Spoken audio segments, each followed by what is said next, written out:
तो प्यारे बच्चों, नमस्कार। स्वागत है आज की क्लास में आपका। प्यारे बच्चों, हम बात कर रहे हैं चैप्टर नंबर 4 सत्ता के वैकल्पिक केंद्र की। जहां आपकी कहानी स्टार्ट हुई थी कि हम सत्ता का मतलब समझ रहे थे, जहां आपने समझा कि सत्ता का मतलब एक शक्ति होता है और इस शक्ति को हम अमेरिका शब्द से डिफाइन कर रहे हैं। इस समय एक दौर चल रहा है जिसे अमेरिकी वर्चस्व का दौर कह रहे हैं। क्या इस दौर को खत्म किया जा सकता है या इस दौर को रोकने की कोशिश की जा सकती है, या अमेरिका अपनी पोजीशन में बना रहेगा? ऐसे कई सारे सवाल हैं जिनका जवाब आपके सत्ता के विकल्प के तौर पे कई देश देखने की कोशिश यानी देने की कोशिश कर रहे हैं। क्लियर है? ध्यान रखिएगा। अब इस विकल्प के तौर पे यूरोपीय संघ और आसियान आपने पढ़ा कि यूरोपीय संघ किस प्रकार से सत्ता के विकल्प के तौर पे अपनी जो एक जिम्मेदारी है या रिस्पॉन्सिबिलिटीज है या भूमिका है उसको बता रहे हैं। इसके अलावा आपने आसियान के बारे में पढ़ा और समझा कि आसियान क्या है और किस प्रकार से ये सत्ता का विकल्प बन सकता है। तो प्यारे बच्चों, लास्ट क्लास में आपने यूरोपीय संघ और आसियान दोनों के बारे में बात किया। अब हम पर्टिकुलर एक देश की बात करते हैं जो इस समय एक उभरती हुई अर्थव्यवस्थाओं में गिना जाता है। उभरती हुई अर्थव्यवस्था का मतलब क्या होता है?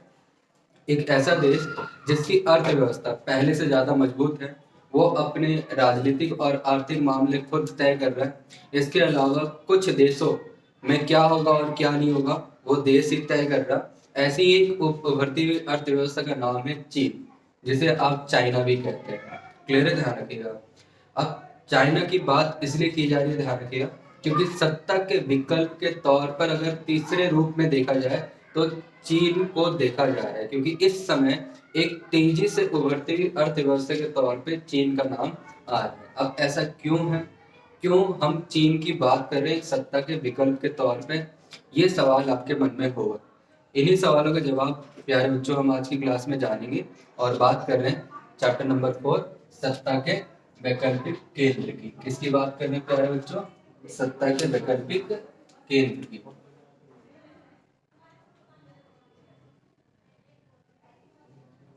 जहां आज हम बात करेंगे चीन की। तो प्यारे बच्चे, चीन की उभरती हुई अर्थव्यवस्था को समझने से पहले आपको चीन का इतिहास समझना होगा। क्या समझना होगा प्यारे बच्चों? चीन का इतिहास समझना होगा। तो यहाँ बच्चों मैं आपको बता दूं कि चीन का इतिहास भारतीय उपमहाद्वीप की एक बहुत बड़ी विवादास्पद इतिहास रहा है। अब कैसे है इसको जरा हम समझाते हैं आपको। भारतीय उपमहाद्वीप का एक हिस्सा है चीन। भारतीय उपमहाद्वीप का क्या है? एक हिस्सा है चीन। ये दक्षिण एशिया में आने वाला एक देश है, याद रखिएगा। और दक्षिण एशिया शब्द किसके लिए इस्तेमाल किया जाता है प्यारे बच्चों? पॉलिटिकल टर्म में दक्षिण एशिया शब्द का इस्तेमाल भारतीय उपमहाद्वीप के लिए किया जाता है। किसके लिए किया जाता है? भारतीय उपमहाद्वीप के लिए किया जाता है। दक्षिण एशिया शब्द का इस्तेमाल किसके लिए किया जाता है? भारतीय उपमहाद्वीप के लिए। भारतीय उपमहाद्वीप का मतलब क्या होता है? भारत और भारत के पड़ोसी देश। भारत और भारत के पड़ोसी देशों को हम क्या कहते हैं?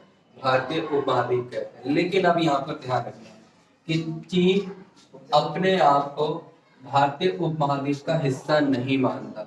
याद रखिएगा, चीन अपने आप को भारतीय उपमहाद्वीप का हिस्सा नहीं मानता। मतलब भारतीय उपमहाद्वीप में होते हुए भी चीन अपने आप को बाकी से अलग रखता है।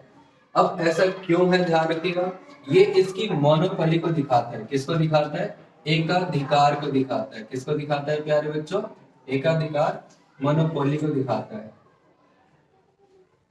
इसका मतलब क्या होता है? ध्यान रखिएगा, चीन भारतीय उपमहाद्वीप में आने वाले जो देश हैं, भारत के साथ साथ अगर बात की जाए, ध्यान रखिए, श्रीलंका, म्यांमार, नेपाल, भूटान, पाकिस्तान, अफगानिस्तान, बांग्लादेश, ये सभी देश मिलकर क्या बनाते हैं? एक भारतीय उपमहाद्वीप बनाते हैं। और इनका एक हिस्सा है चीन भी, जो कि भारतीय उपमहाद्वीप को कंप्लीट करता है, जिसे दक्षिण एशिया शब्द से भी हम डिफाइन करते हैं। क्लियर है? ध्यान रखिए। लेकिन चीन इसे या यूं कहें भारतीय उपमहाद्वीप का अपने आप को हिस्सा नहीं मानता। इसके पीछे कुछ कारण है, जिसमें पहला कारण है राजनीतिक कारण। राजनीतिक कारण का मतलब क्या हो गया? चीन कुछ हिस्सों को अपना मानता है, जैसे भारत के कुछ हिस्से वो कहता है कि मेरा है, क्लियर, ध्यान रखिए। और भारत उन हिस्सों को अपना बताने की कोशिश करता है। ऐसे ही नेपाल, भूटान, पाकिस्तान के साथ चीन का विवादास्पद मामला रहा है, जिसकी वजह से ध्यान रखिए वो राजनीतिक तौर पे अपने आप को इन सभी देशों से अलग रखता है। क्लियर है, ध्यान रखिए आप। अब चीन के इतिहास की शुरुआत कब से होती है? तो इतिहास की शुरुआत होती है एक देश के तौर पे 1949 में। कब होती है प्यारे बच्चों? 1949 में। एक देश के तौर पे चीन कब बना था? 1949 में। किसकी मदद से? भारत की मदद से। किसकी मदद से? भारत की मदद से। भारत आजाद हुआ था 1947 में और चीन आजाद कब हुआ था? 1949 में। क्लियर है? तो लिख लीजिएगा कि चीन एक स्वतंत्र देश कब बना था? 1949 में। और किसकी मदद से? भारत की मदद से। किसकी मदद से प्यारे बच्चों? भारत की मदद से। यहाँ प्लस का मतलब मदद है। और भारत कब आजाद हुआ था? 1947 में। ये दोनों ही देश एक दौर में किसके गुलाम थे? ब्रिटेन, जिसे आप इंग्लैंड कहते हैं, इनके ये गुलाम थे। तो भारत सबसे पहले आजाद हुआ 1947 में। इसके बाद चीन आजाद होता है 1949 में। अब भारत और चीन की बात की जाए, ध्यान रखिएगा, तो चीन के हालात भारत से कुछ ज्यादा ही खराब थे। क्लियर है? अब भारत ने जब चीन की आजादी में मदद की थी, तो शुरुआती दौर में अगर भारत और चीन के रिश्ते कहें तो काफी अच्छे थे। क्लियर है? अब अच्छे के लिए प्लस का साइन लगाया जाता है। क्लियर है? याद रखिए, अच्छे के लिए मैं यहाँ पर क्या लगा रहा हूँ?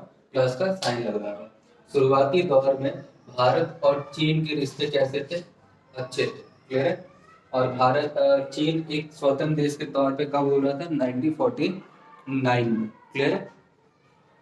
अब कहा जाता है कि इस समय अगर देखा जाए, ध्यान रखिएगा, तो चीन ने अपनी अर्थव्यवस्था को आगे बढ़ाने के लिए जिस व्यवस्था को अपनाया था, उस व्यवस्था का नाम था साम्यवादी व्यवस्था। क्या नाम था प्यारे बच्चों? साम्यवादी व्यवस्था। साम्यवादी व्यवस्था क्या कहती है? कि देश के सभी संसाधनों पर स्वामित्व, मालिकाना हक किसका होगा? सरकार का होगा। हर चीज किसकी होगी? सरकार की होगी। सरकार तय करेगी किसको कितना देना और किसको कितना नहीं देना। यानी ऐसे साम्यवादी देशों में याद रखिएगा, प्राइवेटाइजेशन, निजीकरण को बढ़ावा नहीं दिया जाता, ना के बराबर होता है। यूँ समझिए 99.9% चीजें आपकी सरकारी नियंत्रण में होती है और 0.1% आपकी किस में होती है? प्राइवेटाइजेशन होती है।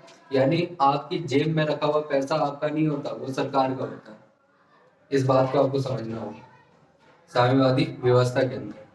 क्योंकि अब सवाल था कि इस व्यवस्था को चुना क्यों किया गया था, तो याद रखिएगा विश्व में दो तरह की व्यवस्थाएं चल रही थी, पूंजीवाद और साम्यवाद। पूंजीवाद एक तेज रफ्तार की अर्थव्यवस्था थी और साम्यवाद एक धीमी गति की अर्थव्यवस्था थी।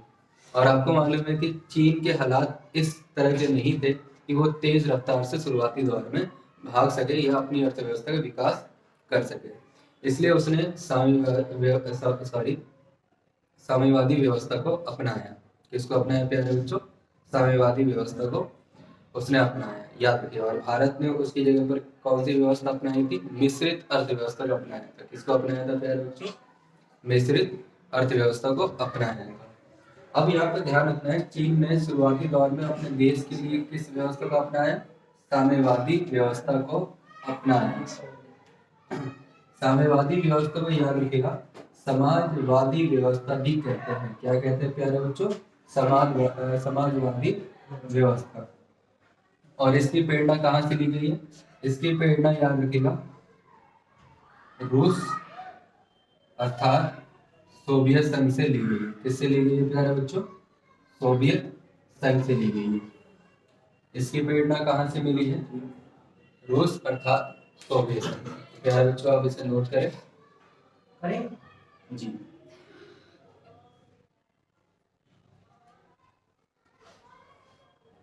किसी का कोई डाउट बेटा?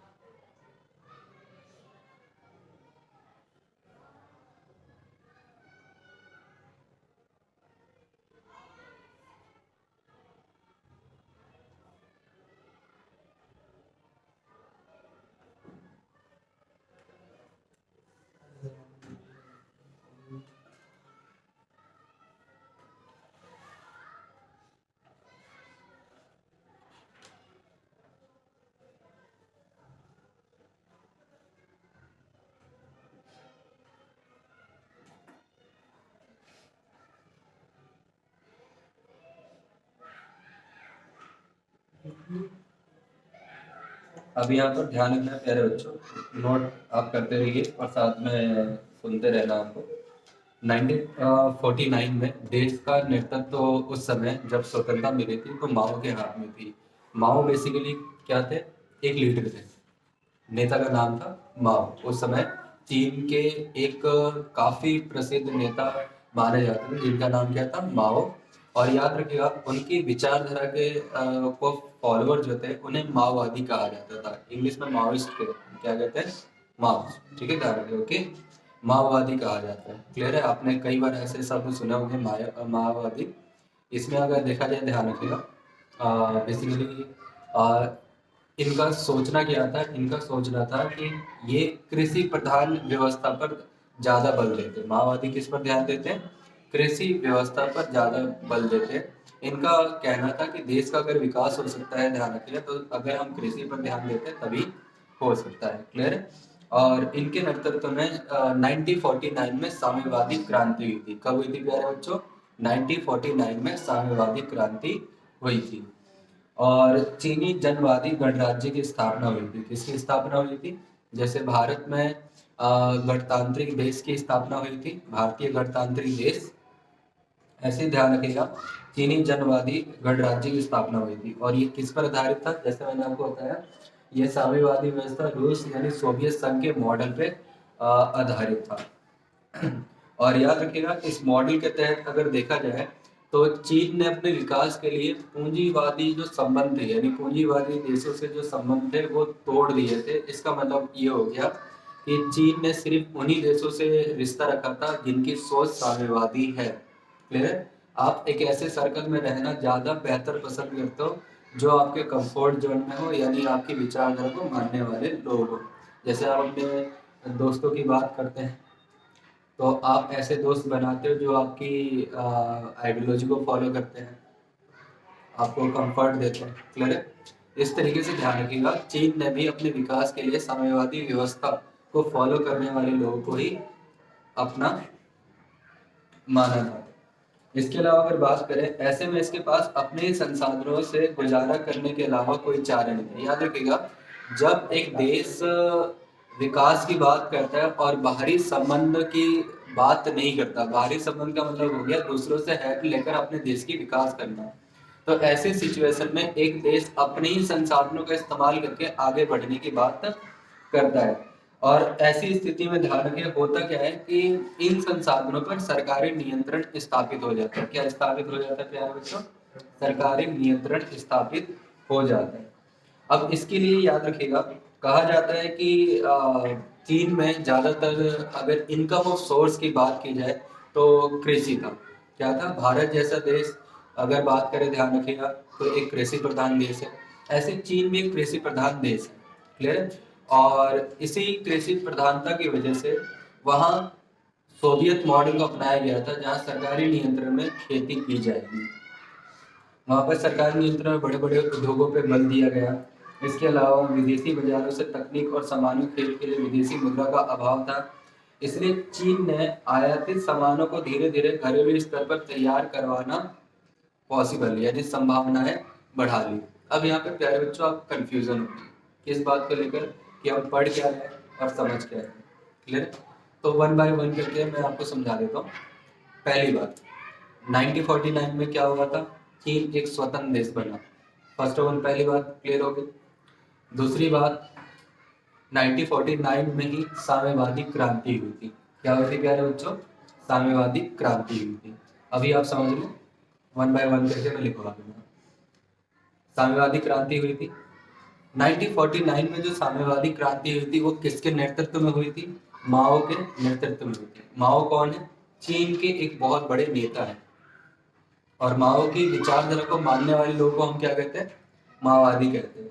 इस तरीके से ध्यान रखें 1949 में चीन गणतांत्रिक आपके गणराज्य की स्थापना होती है, जनवादी गणराज्य की स्थापना होती है। अब याद रखिएगा इस समय कहा जाता है आर्थिक विकास के लिए चीन ने सोवियत मॉडल को अपनाया था। किसको अपनाया था? सोवियत मॉडल को अपनाया था। सोवियत मॉडल का मतलब क्या होता है कि देश के सभी संसाधनों पर अधिकार किसका होगा? सरकार का होगा। अब उन्होंने अपने विकास के लिए किस रास्ते को चुना? साम्यवादी व्यवस्था को चुना।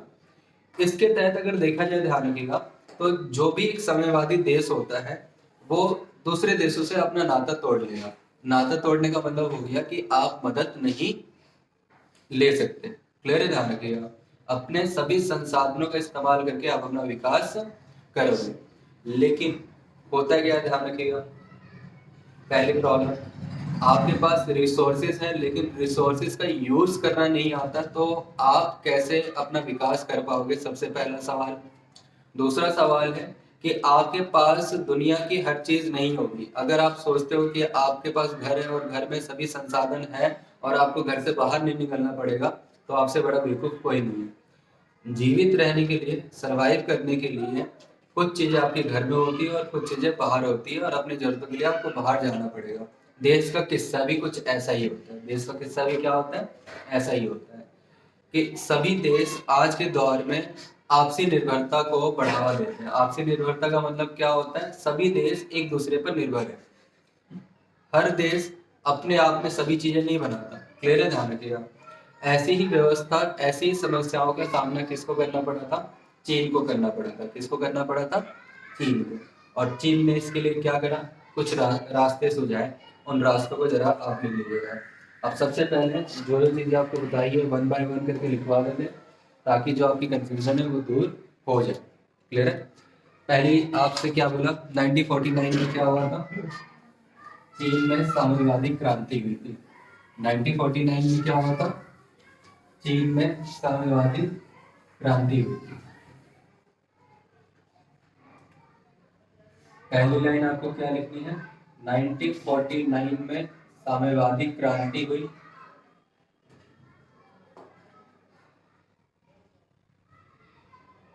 ये क्रांति किसके नेतृत्व में हुई?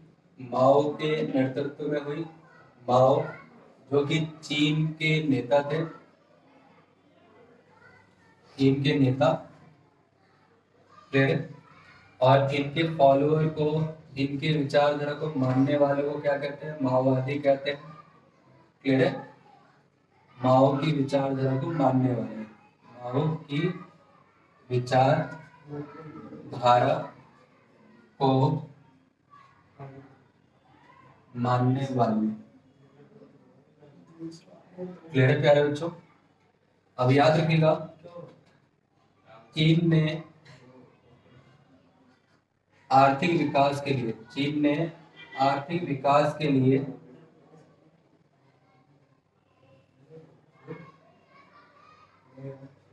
सोवियत मॉडल को अपनाया था। किसको अपनाया था प्यारे बच्चों? सोवियत मॉडल को अपनाया था। किसको अपनाया था प्यारे बच्चों? सोवियत मॉडल को अपनाया था। चीन ने अपने आर्थिक विकास के लिए किसको अपनाया था? सोवियत मॉडल को अपनाया था। अब इस सोवियत मॉडल के तहत अगर बात की जाए, ध्यान रखिएगा, तो आर्थिक रूप से पिछड़े, यानी याद रखिएगा, चीन जिस समय स्वतंत्र हुआ था, चीन जिस समय स्वतंत्र हुआ था, वो आर्थिक रूप से क्या था? स्वतंत्र हुआ था। उस समय वो आर्थिक रूप से पिछड़ा हुआ था। आर्थिक रूप से पिछड़ा हुआ था। क्लियर? अब आर्थिक विकास के लिए याद रखिएगा, जब उसने सोवियत मॉडल को अपनाया, तो इसका मतलब हो गया उस समय सिर्फ दो ही आइडियोलॉजी चल रही थी, विकास के दो ही रास्ते थे, एक पूंजीवादी मॉडल और एक सोवियत मॉडल। तो सोवियत मॉडल के अपनाते ही ध्यान रखिए वो किसका विरोधी हो जाएगा? पूंजीवादी मॉडल का विरोधी हो जाएगा। अब पूंजीवादी मॉडल का मतलब हो गया कि आपको पूंजीवादी देशों से दोस्ती या रिश्ता नहीं रखना है। क्लियर है? किसी प्रकार का संबंध नहीं रखना। तो इस तरीके से देखा जाए तो 1949 में पूंजीवादी देशों से रिश्ता क्या हो गया? खत्म हो गया। किसका? चीन का। इसके अलावा अगर बात की जाए तो ऐसी स्थिति में अब चीन के पास एक रास्ता बचा था। चीन के पास क्या रास्ता बचा था? कि चीन को विकास के लिए जो जरूरत थी और जिन संसाधनों की जरूरत थी, वो सभी संसाधन या तो खुद के पास थे या बाहर से लेने पड़ेंगे। तो ऐसे सिचुएशन में सोवियत मॉडल में कहा जाता है कि देश के सभी संसाधनों, पहला बच्चों लिखिएगा, सभी संसाधनों पर सरकारी नियंत्रण होता है। सभी संसाधनों पर सरकारी नियंत्रण होता है। क्या होता है प्यारे बच्चों? सरकारी नियंत्रण होता है। क्या होता है प्यारे बच्चों? सरकारी नियंत्रण होता है। देश के सभी संसाधनों पर किसका नियंत्रण होता है? सभी संसाधनों पर सरकारी नियंत्रण होता है। किसमें? सोवियत मॉडल में, याद रखिएगा। इसके अलावा आपको ध्यान रखना है कि इस तरीके से अब सोवियत मॉडल को अपनाते ही चीन के पास रास्ता क्या बचा था? चीन को अपने संसाधनों से गुजारा करना पड़ेगा, अपने संसाधनों से गुजारा करना पड़ेगा। क्या करना पड़ेगा प्यारे बच्चों? चीन को अपने संसाधनों से गुजारा करना पड़ेगा। क्लियर है? ध्यान रखिएगा। ओके, इसके अलावा याद रखिएगा, इस मॉडल में कहा गया, इस मॉडल में कि चीन को सोवियत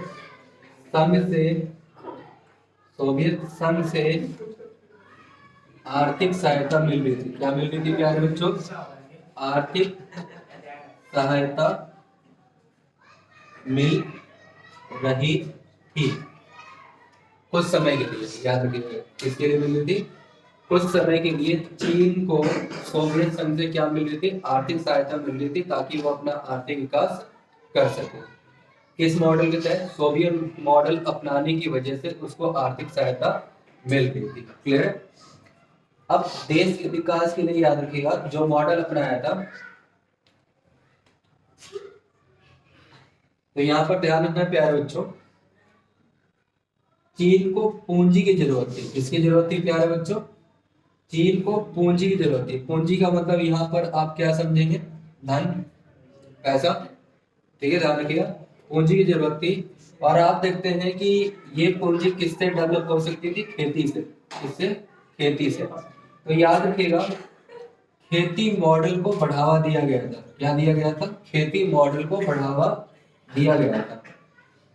अब इसका मतलब क्या हो गया प्यारे बच्चों? ध्यान रखिएगा, चीन के पास विकास करने के जो रास्ते थे, उनमें सबसे पहले खेती मॉडल को बढ़ावा दिया गया। यानी अगर आप देखेंगे तो चीन की सरकार जो थी उस समय की, उन्होंने खास तौर पे क्या कहा था कि आपके घर के पीछे अगर स्पेस है, आप वहाँ खेती करें। आपके जो गार्डन है उसमें आप खेती करें। क्लियर है? ध्यान रखिएगा, खेती वाली जो जगह है वहाँ तो ऑब्वियसली सी बात होगी। क्लियर है? इसके अलावा खेती को बढ़ावा देने के लिए सरकारों की तरफ से मदद भी दी गई थी। क्लियर है? खेती मॉडल को अपनाया गया था। इसके अलावा अगर बात किया जाए तो जो भी उद्योग थे, ध्यान रखिए, उद्योग स्थापित किए गए, जिन्हें हम भारी उद्योग कहते हैं। क्या कहते हैं प्यारे बच्चों? भारी उद्योग। अब भारी उद्योग का मतलब क्या होता है? भारी उद्योग का मतलब होता है जैसे आयरन प्लांट हो गया, आपके लोहे की फैक्ट्री हो जाती है। क्लियर है? हैवी जो आपके इस्पात वगैरह होते हैं, इनके उद्योग को हम क्या कहते हैं? भारी उद्योग कहते हैं। तो ये सभी किसके नियंत्रण में होंगे? सरकारी नियंत्रण में होंगे। किसमें होंगे प्यारे बच्चों?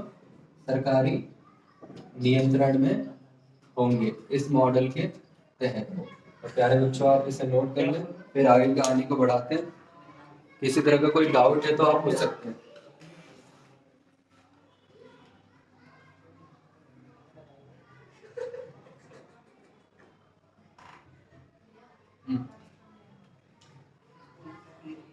पूंजी मतलब है,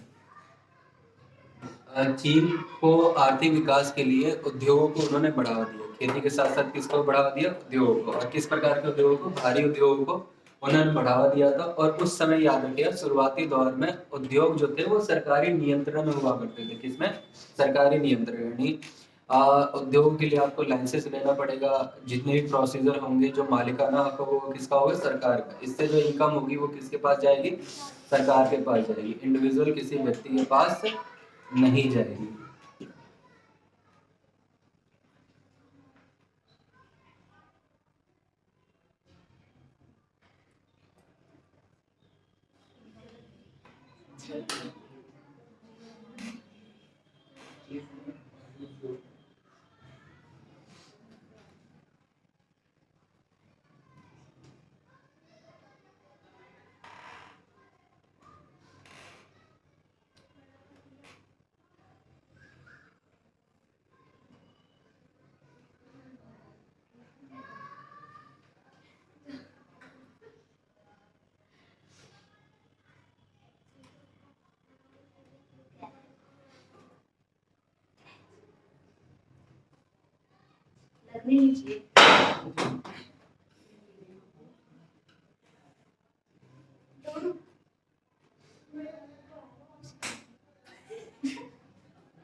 बेटा आपका विकास हो जाए तो मुझे बता देना।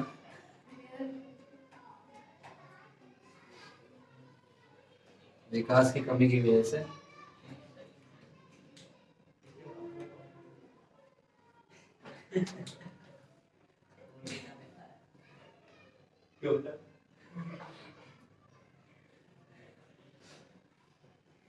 तो प्यारे बच्चों, अभी आपने लिखा कि उस समय पूंजी प्राप्त करने के लिए चीन ने खेती मॉडल को अपनाया और उसको बढ़ावा भी दिया। सरकारी नियंत्रण में सभी खेतियां हुआ करती थी।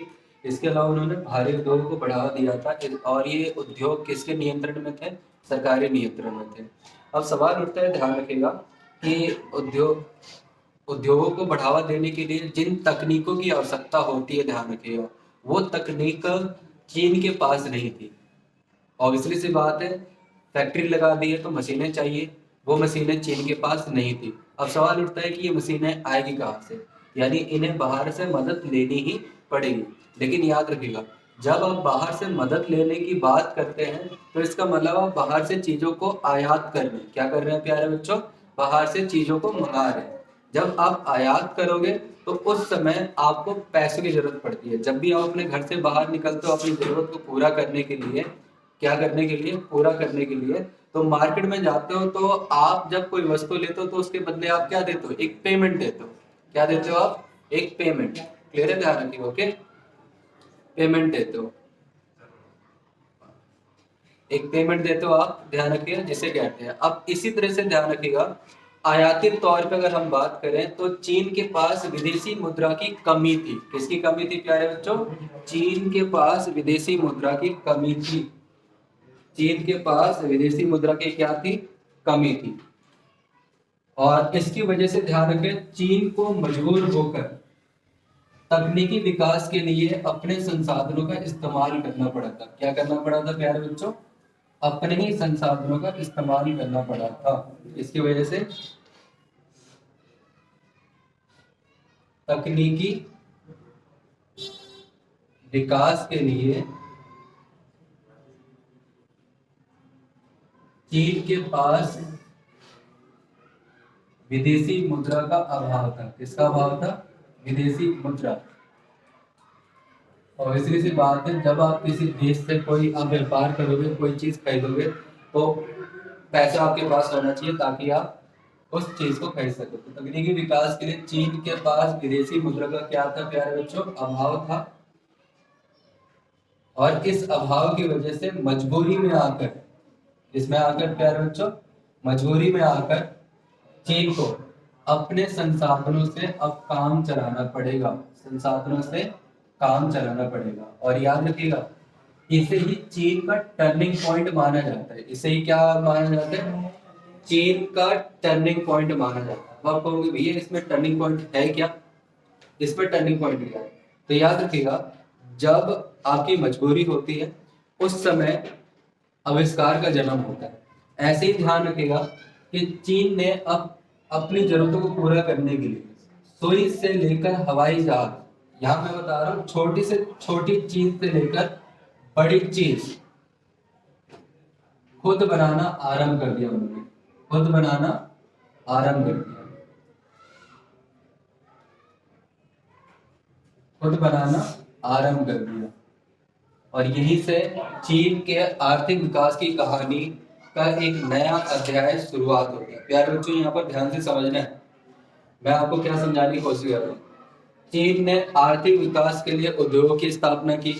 उद्योगों को चलाने के लिए तकनीकी विकास की जरूरत होती है, और तकनीकी विकास के लिए उसके पास तकनीक नहीं था, और तकनीक खरीदने के लिए उसे क्या करना पड़ेगा, विदेशी मुद्रा उसे चाहिए। लेकिन यह आर्थिक रूप से पिछड़ा हुआ था। आर्थिक रूप से पिछड़े होने की वजह से इसके पास विदेशी मुद्रा का अभाव था, इसके पास विदेशी मुद्रा की क्या थी, कमी थी।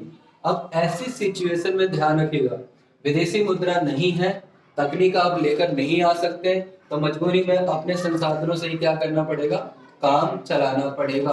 और काम चलाने के नाम पर इसे ही कहते हैं टर्निंग पॉइंट।